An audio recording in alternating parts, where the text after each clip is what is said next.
Kita dengarkan langsung dari narasumber. Oke? Kita sapa dulu narasumber kita, Ibu Yelien. Selamat malam, Ibu. Halo. Shalom, selamat malam. Apa kabar? Iya, selamat malam. Apa kabar, Puji Tuhan Ibu? baik, Pak. Ya, puji Tuhan. Terima kasih Puji Tuhan baik. sudah hadir ya. Teman-teman, Ibu ini sejak hari pertama dia mualaf, masuk Islam, sejak hari itu dia berjilbab. Ya. Dan dia tidak pernah lepaskan jilbabnya. Tapi kuasa Tuhan, kasih-Nya tidak bisa dibatasi. Dia di atas segalanya. Pada waktu dia datang, dia jamah seorang Yelien, dia kembalikan kepada kasih dan kembalikan kepada rencananya sehingga Ibu Yelien bisa diselamatkan. Dan hidupnya penuh dengan sukacita, penuh dengan kekuatan, penuh dengan kemenangan, penuh dengan kebahagiaan. Nah, bagaimana kisahnya?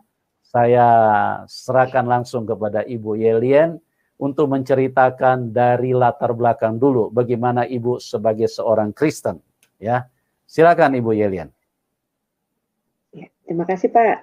Shalom, selamat malam. Nama saya Yelien. Saya lahir besar dalam keluarga Kristen, yang benar-benar Kristen, yang benar-benar taat. Kami 5 bersaudara. Saya anak yang kedua. Saya belajar benar-benar dari kecil sampai besar. Saya benar-benar ikut semua ajaran Kristen, dan saya memang benar-benar pengikut Kristus. Saya sekolah, semua saya lakukan sesuai dengan apa yang saya anut. Saya SD, SMP saya di sekolah Kristen, kemudian saya masuk sekolah teknik,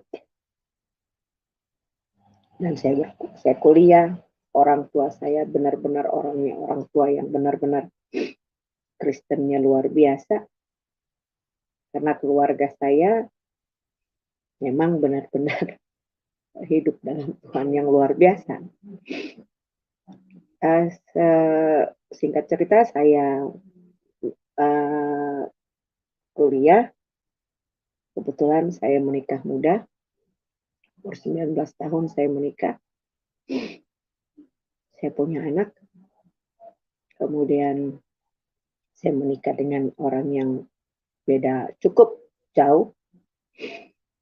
Orangnya baik.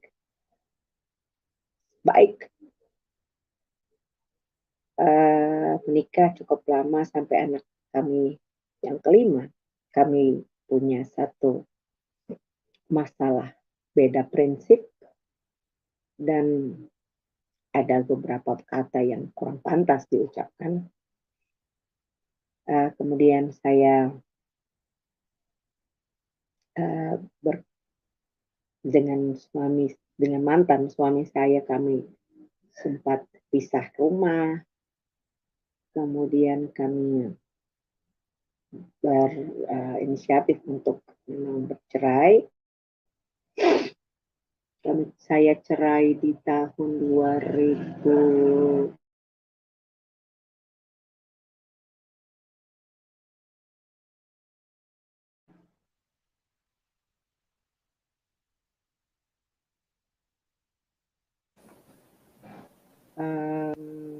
Saya. Ibu. Iya. Suaranya hilang tadi suaranya, diulang Bu. Jadi bercerai di tahun berapa? Suaranya agak besar Bu. Diulang sedikit. Oke, baik. 2010, 2011 kami proses cerai. Kemudian di dalam proses cerai itu memang saya pribadi sempat down, bahasa kata-kata yang sering dikeluarkan orang untuk saya, mungkin karena saya dididik seperti laki. Saya sekolah di sekolah laki, kalau itu sekolah laki ya, ya Ibu Yelian. Jadi kakek saya benar-benar Ibu Yelian. sebagai orang yang kasar. Ibu Yelian. Iya Pak. Bu bisa pindah posisi Bu, kelihatan sinyal Ibu kurang maksimal nih. Agak macet-macet suaranya. Coba pindah posisi sedikit Bu, atau jendelanya mungkin agak dibuka supaya ini. Iya. Ini pakai kuota apa pakai WiFi Bu? Di tempat yang memang WiFi Pak, di ruangan. WiFi tempat saya kerja. Oh begitu. Iya, ini soalnya itu sinyal WiFi-nya bagus nggak di situ sinyalnya? Full Pak. Full ya? Mungkin jaringan di sini memang jaringannya kurang begitu, agak ya mungkin karena lagi persiapan PON jadi agak terganggu banyak. Ya, coba agak besar sedikit suaranya ya Bu, biar jelas.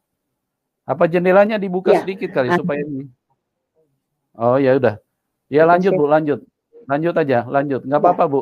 Cari dekat ini aja, cari dekat apa? Ya dekat Wi-Fi-nya Bu. Dekat induknya. Iya. Posisi induknya di mana? Dekat nggak di situ? Pas di bawah. Pas di atas. Ya oke. Ya lanjut Bu, agak besar suaranya ya. Siap Pak. Oke. Kemudian saya memang dengan karakter yang memang agak keras, jadi memang pergaulan saya memang akhirnya salah. Saya hidup sesuai keinginan saya, berbuat apa saja semau saya.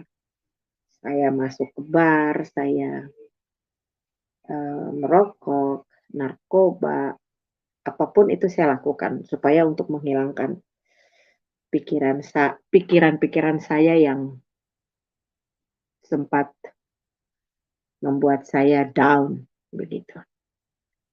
Sampai suatu ketika di 2013 saya di kantor lagi sementara bekerja bersama teman saya, staf saya waktu itu. Saya kerja, saya langsung tiba-tiba aja stop dan saya bilang begini, Tuhan, apa yang harus saya buat? Saya sudah capek dengan hidup seperti begini. Terus saya kembali lagi bekerja. Lalu tiba-tiba hati ini bergerak. Ayo kita keluar. Saya ambil dompet, ambil kunci motor, terus saya keluar. Saya bilang sama staf saya, teman saya keluar, Ibu keluar dulu. Kalau mau pulang, nanti tolong dikunci, matikan laptop Ibu, kunci ditaruh di tempat biasa. Saya keluar dari kantor, saya pakai motor, saya keluar, saya nggak tahu mau kemana. Saya jalan, ikut ke arah mana kaki melangkah gitu. Ikut sampai ke satu tempat yang memang saya nggak tahu itu tempat apa. Kemudian saya masuk dan saya langsung cuma ucapin selamat sore. Ibu di dalam itu, ibu yang di dalam itu dia keluar, dia bilang, iya selamat sore, bagaimana? Bu, saya mau diislamkan sekarang, saya tidak mau besok, saya tidak mau lusa, saya tidak mau minggu depan atau bulan depan atau kapanpun itu. Kemudian ibu itu bilang begini, Dek, kalau proses mengislamkan seseorang itu tidak segampang apa yang adik pikirkan. karena harus ada surat-surat yang harus adik buat atau adik selesaikan gitu. Oh ya sudah kalau begitu, saya balik. Belum ada 20 meter, belum ada 20 langkah kaki saya keluar, ada telepon masuk. Telepon masuk bilang katanya ada kunjungan dari salah satu komandan lah di situ. Kemudian dipanggil lah saya, panggil ibu itu dulu, panggil. Saya dipanggil masuk, terus dikasih tahu besok ada kunjungan. Kalau mau nanti ibu, adik dengan beberapa teman, dengan beberapa yang mau mualaf, nanti kami mualafkan besok. Kalau mau. Oh ya, oke. Tapi saya mau sekarang. Gini aja, supaya kamu tahu bahwa kamu sudah Islam, saya akan, kita ke rumah dulu. Tapi nanti sesudah asar, kamu akan saya ini, ikat, bukan ikat sih kasihan, apa sih namanya, akan saya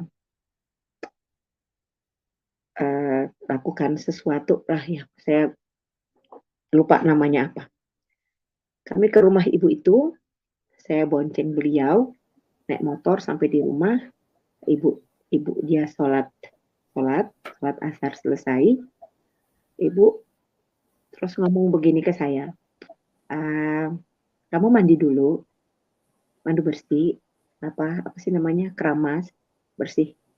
Nah, mandi bersih, terus saya dikasih bajunya lengan panjang, bagus, terus dikasih jilbab ya, dikasih jilbab, terus saya disuruh masuk ke dalam ruangan, ada satu kamar, saya dikihit di situ, saya disunat seperti perempuan pada umumnya, saya disunat di keret sedikit itu kan. Habis itu saya keluar dan saya berjanji sama diri saya bahwa saya tidak akan pernah mabuk, saya tidak akan pernah minum minuman keras, dan semua yang saya lakukan dulu, dan itu saya lakukan. Saya 2 tahun orang tua saya tidak tahu sesudah saya mualaf. Saya mualaf 2 tahun sesudah ketahuan, keluarga saya marah besar. Marah besar. 2017. Saat mama saya pergi, saya belum sempat meminta maaf sama beliau. Itu sesuatu yang memang menjadi luka di batin. Tapi saya percaya, saya bilang sama Tuhan, jika kau izinkan segala sesuatu pasti terjadi. Saya bilang begitu. Saya selama dari 2013 sampai 2021, tanggal 20 itu 21, saya berhijab, saya tidak pernah lepas.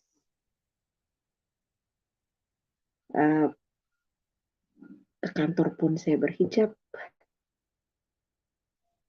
Kemudian saya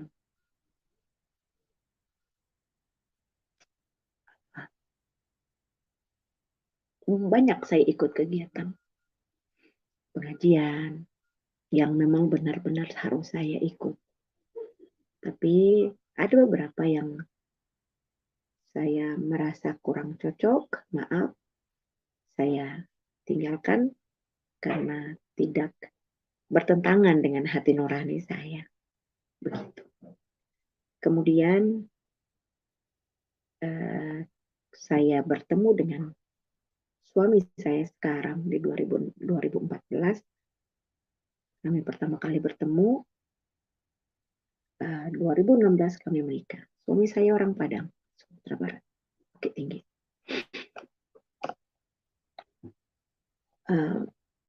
Beliau Islam. Kami menikah.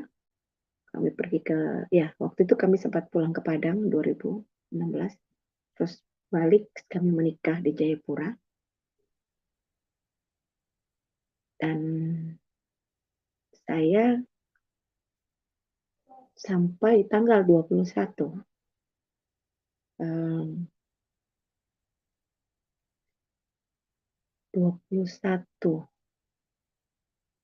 Januari 2021 Tuhan berbuat sesuatu yang luar biasa untuk saya.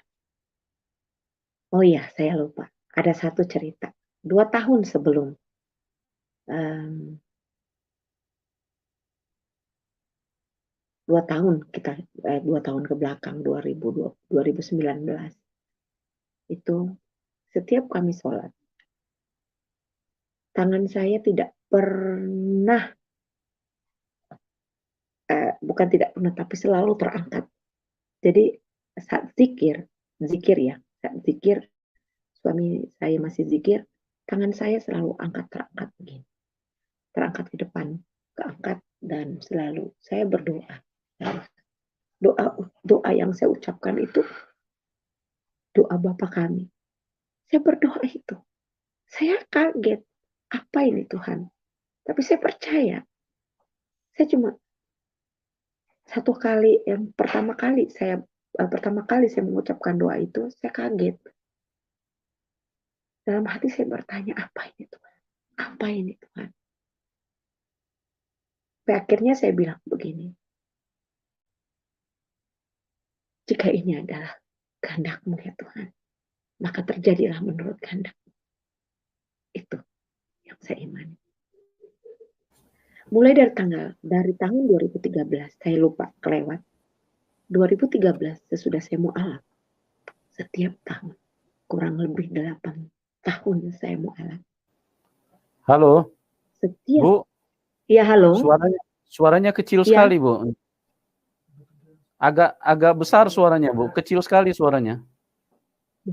Apa pakai ini headset aja, handsfree? Agak tegas aja suanunya, Bu. Agak besar aja kalau bisa. Ya. Ya, siap. Bentar Pak ya. Suara handphonenya mungkin. Iyo, minta maaf. Ini apa? Jadinya mati lagi. Bentar Pak.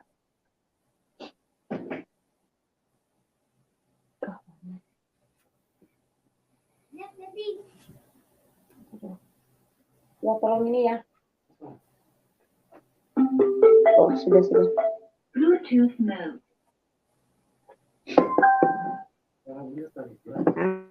Udah Pak, udah besar Pak suaranya. Iya. Oke Bu, agak besar ya. Agak besar ya Bu suaranya, agak tegas gitu loh. Ya. Oke. Ya. Halo Ibu. Iya Pak, maaf. Ya. Oke. Bisa dilanjutkan Ibu?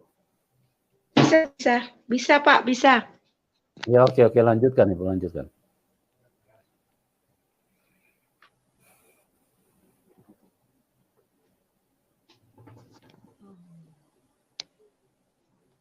Ya, silakan Pak. Silakan. Ya saya lanjut ya Pak. Ya lanjut. Silakan. Ya, jadi 2013 setiap tahun ada bulan April itu pas waktunya Jumat Agung, saya benar-benar merasa tercabik-cabik. Saya pikir pertama kali itu asam urat atau kolesterol tinggi gitu. Tahu-taunya tidak. Ini setiap tahun berlaku dalam hidup saya. Terus sesudah 5 tahun saya bicara dalam hati. Apakah ini jalan yang harus saya tempuh Tuhan untuk menjadi baik begitu. Terus udah hilang aja begitu. Saya sempat bicara juga bahwa biarlah kalau misalnya memang harus saya seperti begini, kalau begitu biarlah jalan sesuai menurut kehendak-Mu saja. Sampai akhirnya 2 tahun sebelum 2019 yang tadi saya ceritakan bahwa saya selalu tangan saya selalu terangkat untuk suami saat Bu, sama-sama. Bu Yelien, Ya, ya, itu Ibu pegang handphonenya ya? iya baru bisa Pak. Ya, nggak apa-apa. Cuman maksudnya lobang itu suaranya, speakernya itu jangan sampai ketutup tangan, Bu. Jadi suaranya nggak hilang-hilang gitu. Di Enggak. tempat speakernya, soalnya suaranya ini hilang-hilang. Jangan ketutup tangan ya, Bu, di suara ini, di speakernya. Siap. Saya cari dulu tempatnya. Saya nggak ngerti. Iya, udah. Ya. Oke, lanjut. Jadi setiap kami zikir, sesudah sholat biasanya kan harus zikir ya. Zikir, ada doa-doa yang kami naikkan. Tangan saya selalu terangkat di belakang suami saya, terus doa itu keluar dari mulut saya. Doa Bapa kami. Saya bertanya berulang-ulang kali, kenapa ini? Kenapa ini? Kenapa ini? Saya bertanya sama teman di kantor. Teman di kantor bilang, ya aku harus balik kembali. Tuhan tahu bahwa anak-anaknya dia udah materaikan gitu. Saya bingung. Iya kah gitu? Bener nggak gitu? Udah. Terus saya lupa lagi. Bu, suaranya hilang, Bu. Coba ini Ya, pegang handphonenya, Bu, agak di tengah-tengah gitu loh, supaya tidak tertutup ini speakernya. Oke, baik. Sudah, Pak? Ya. Pegang di tengah-tengah, Bu, supaya speakernya nggak ketutup. Tempat suaranya itu nggak ketutup, lubang suaranya. Ya. Agak dekat juga, Bu, ke mulut, supaya besar suaranya ya. Minta maaf. Ya. Terus sudah itu sesudah yang tadi saya bilang, sesudah itu 2021 tanggal 21 itu pagi karena saya kerja work from home, jadi saya sementara bekerja di ruang kerja. Suami saya ngomong sama saya begini, buka jilbabmu karena hari Minggu kita ke gereja. Saya kaget. Itu sesuatu yang luar biasa. Saya kaget dan saya mau melompat begitu. Rasanya pengen melompat, tapi saya takut jangan sampai dia ngeprank saya gitu. Terus saya tanya, saya bertanya sampai 2 atau 3 kali lah, saya lupa itu. Saya tanya berulang-ulang kali, dia bilang, iya, saya mau masuk gereja hari Minggu. Buka jilbabmu, karena saya yang suruh Tuhan mau kita ke gereja.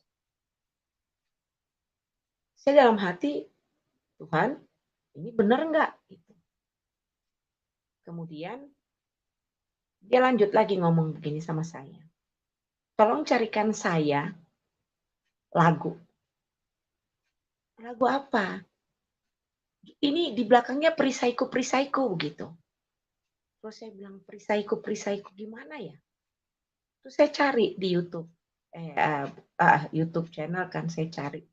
Perisaiku. Oh, engkaulah perisaiku. Terus saya coba kasih dengar sound musiknya aja.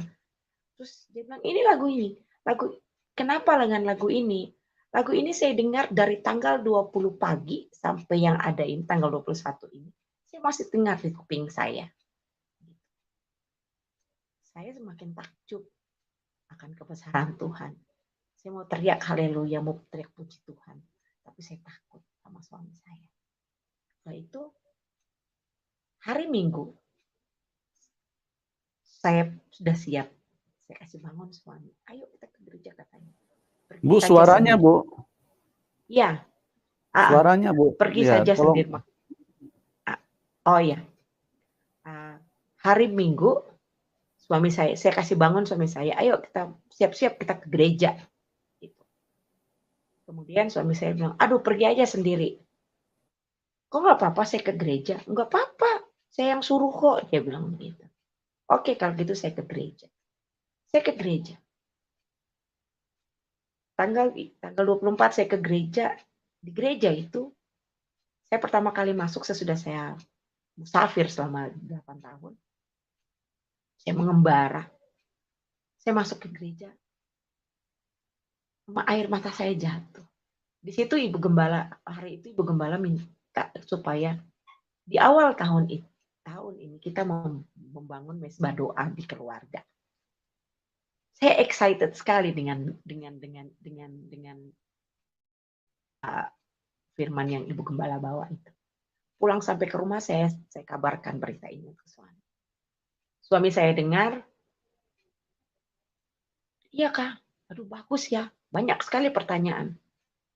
Sesudah saya jelaskan dan semua yang dia dengar dengan baik, kembali lagi terjadi di hari Kamis, tanggal 28.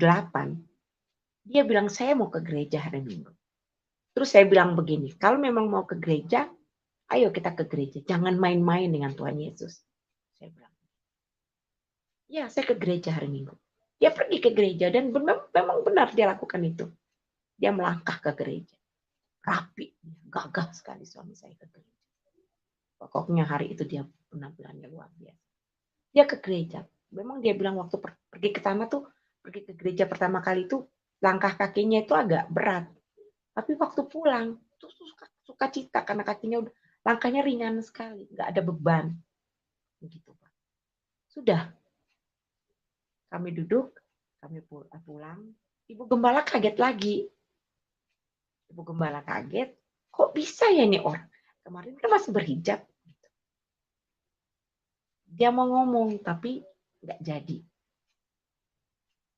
Di minggu kedua, minggu pertama dia pergi ke gereja, Pak. Itu pulangnya, saya lagi kerja. Saya lagi kerja pekerjaan kantor. Dia ngomong sama saya begini. Saya pengen dibaptis. Saya mau menangis. Saya mau bersorak kegirangan. Saya mau teriak puji nama Tuhan. Tapi saya belum berani sama sekali. Karena saya takut jangan sampai suami saya main-main. Seperti itu. Kemudian saya tanya, hampir 20 kali saya bertanya sama dia. Kamu yakin mau dibaptis? Berulang-ulang kali saya mau baptis. Di situ saya menangis. Saya bilang, Tuhan Yesus kau baik. Kau sungguh luar biasa. Kau proses saya begitu luar biasa dalam hidup saya. Sesuatu yang tidak mungkin bagi saya, tapi mungkin bagi Tuhan. Amin. Kemudian, minggu berikutnya, kami ke gereja. Dan Tuhan jawab itu, Pak. Tuhan jawab. Tuhan bilang begini. Ibu Gembala umumkan sebentar sore itu ada prabaptisan. Bagi setiap jemaat yang ingin dibaptis, silahkan datang untuk ikut prabaptisan. Suami saya pergi. Dia berjalan, dia melangkah. Langkah pertama saya lihat dia keluar dari rumah. Begitu. Dia beriman. Benar-benar dia beriman. Dia jalan. Sesuatu yang memang tidak bisa saya ceritakan, saya gambarkan dengan kata-kata karena saya memang tidak pandai berbicara. Yaitu dia pulang dan dia ceritakan semua. Luar biasa. Tuhan proses suami saya cuma dalam hitungan beberapa minggu, Pak. Minggu kedua, sesudah dia ikut prabaptisan,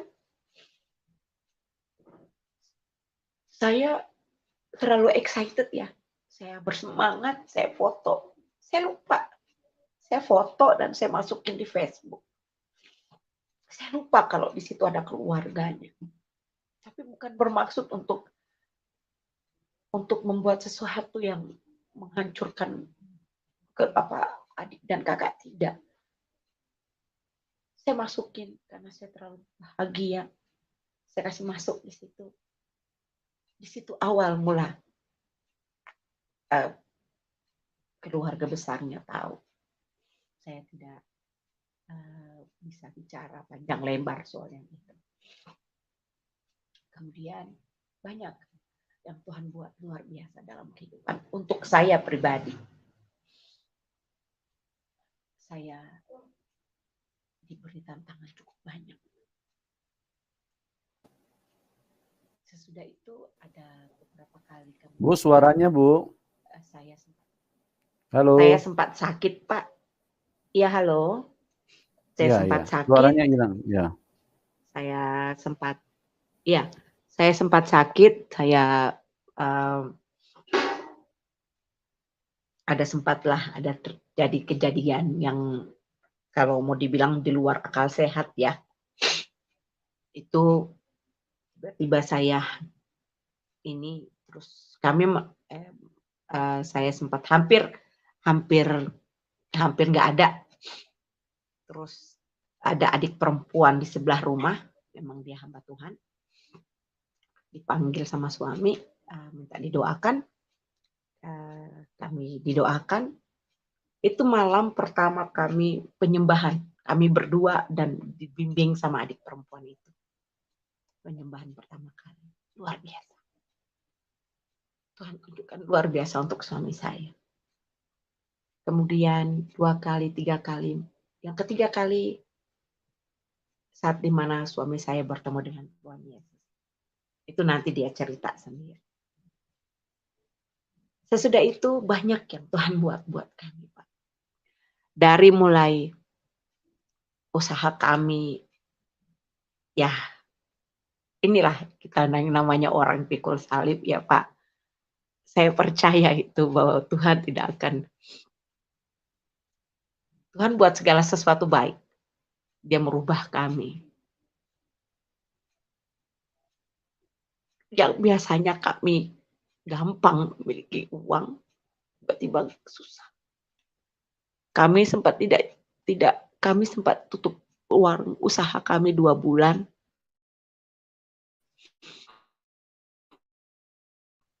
Tidak punya apa-apa sampai kami diusir keluar dari kontrakan, dan itu berlaku untuk kami. Tapi ada satu yang luar biasa saya mau ceritakan buat semua orang percaya sama Yesus. Satu malam, besok paginya kami harus berangkat, kami harus pergi ikut ibadah. Persekutuan biasanya kami ikut ada satu persekutuan. Itu jam 10 pagi. Itu kami sudah tidak punya uang, Pak. Tidak ada uang 1 sen pun di tangan kami. Air pun sudah nggak ada. Malamnya suami bilang begini, kita bagaimana? Tidak usah khawatir. Tuhan Yesus tuh kaya. Kita berdua, kita penyembahan Pak malam itu. Saya penyembahan benar-benar saya menyanyi, benar-benar saya jatuh tersungkur di bawah kaki Yesus. Dan situ Tuhan Yesus buat mujizat buat saya. Pertama kali dalam hidup saya. Tuhan kasih uang di tangan saya, Pak. Uang itu tidak banyak. Tapi itu luar biasa dalam kehidupan kami. Saya tidak punya uang. Waktu saya selesai berdoa, saya mau buka baju yang saya pakai saat saya berdoa. Di dalam kantong baju itu seperti ada kertas. Suara Tuhan buat saya, ambil kertas itu. Saya ambil dengan gemetarnya dan saya bilang, apa ini? Saya buka pertama kali. Saya lihat itu kertas warna putih. Tapi waktu saya taruh di atas kasur, tempat tidur saya, itu berubah jadi uang, Pak. Ibu lihat apa, Bu? Suaranya hilang, Bu. Ibu lihat apa? Berubah jadi uang, Pak. Ibu lihat apa waktu itu? Lihat berubah jadi uang. Lihat apa waktu itu, Ibu? Bagaimana, Pak? Ibu lihat apa pada waktu itu? Yang saya buka, suara Tuhan bilang sama saya, ambil yang ada di dalam saku baju saya. Saya ambil terus saya lihat itu kertas warna putih. Kertas warna putih, ada suami saya di situ. Kertas warna putih, saya samar-samar saya lihat kertas warna putih. Terus saya taruh di atas tempat tidur, saya taruh di atas kasur. Dia berubah, Pak.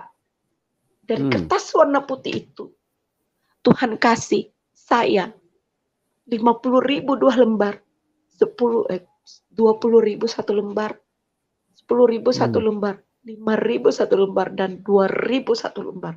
137.000 buat kami. Saya di situ saya jatuh tersungkur dan saya berdoa, Tuhan Yesus, Kau begitu baik dalam hidup kami. Itu mujizat pertama kali dalam hidup saya, Pak. Itu yang Tuhan buat luar biasa. Yang sampai hari ini saya masih bingung. Bukan saya bingung, tapi saya percaya Dia kaya, Dia punya hidup saya, Dia punya semua kekayaan yang ada di dunia ini. Itu milik Tuhan. Saya benar-benar tidak punya waktu itu. Kami jatuh. Uang kami nggak ada, habis. Saya pegawai. Pasti orang bertanya, Ibu kan pegawai negeri. Saya pegawai negeri. Ya, benar, saya pegawai negeri. Satu yang saya mau bilang, Pak, Tuhan baik untuk saya. Saya dikasih pekerjaan yang cukup banyak. Setiap tahun yang saya dapat dengan pegang kegiatan yang luar biasa banyaknya. Tapi satu yang saya bersyukur bahwa Tuhan kasih saya tidak rakus dengan semua keinginan daging. Saya bersyukur karena itu. Karena walaupun saya tidak punya apa-apa, setiap pagi Tuhan pasti kasih saya nafas hidup. Nafas hidup yang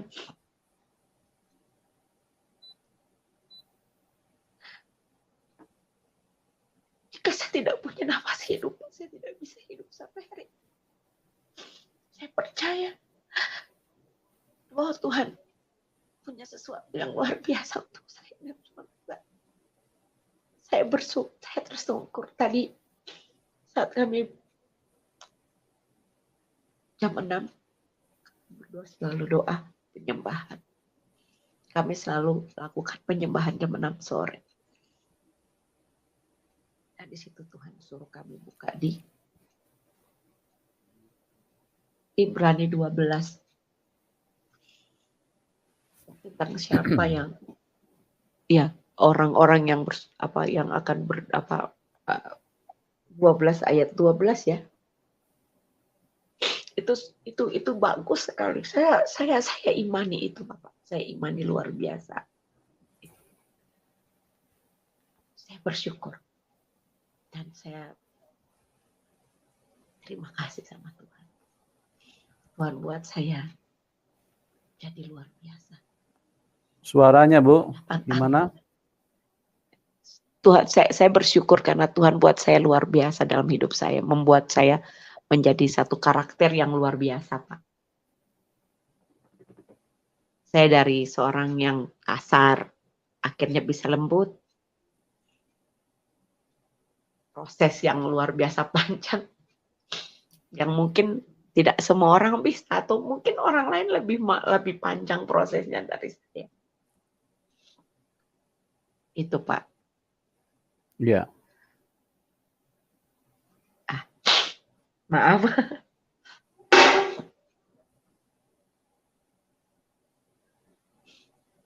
Demikian cerita saya, Pak. Ya. Baik. Puji Tuhan, teman-teman, luar biasa, cuman sayang sinyal agak kurang bagus ya. Jadi suaranya hilang-hilang, terus kesaksiannya kelihatannya tidak utuh. Ya, jadi banyak hal yang terlompat ini karena menyesuaikan dengan waktu yang ada. Oke, teman-teman, kita cukupkan sampai di sini dulu karena waktu kita terbatas, di tempat narasumber ada perbedaan waktu yang cukup jauh. Terima kasih Ibu Yelian, terima kasih buat semuanya yang sudah bersama-sama. Bagi yang ingin memberkati narasumber, Anda bisa ke deskripsi dan bisa berikan dukungannya buat narasumber. Oke, doa kami buat Anda semua, Tuhan Yesus mengasihi kita semua, dan salam kemenangan buat kita semua. Amin.